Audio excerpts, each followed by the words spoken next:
You are a filmmaker, and you can't afford to buy expensive gear.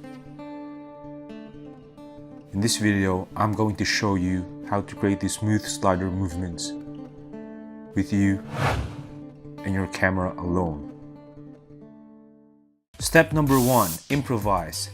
I created this B-roll sequence using a smooth table, my camera, and a tissue box. Total money I spent, 95 cents. The secret is for the camera to slide horizontally on a smooth level surface.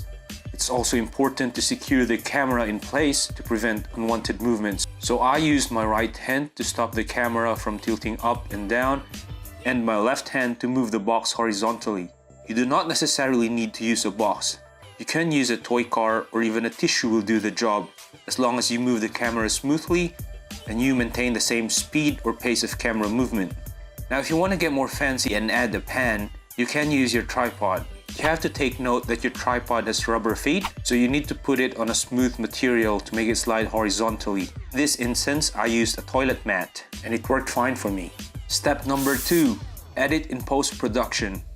You can create a fake camera movement in Adobe Premiere Pro by manipulating the scale and the position of the video. So take for example, you shot an interview using a tripod.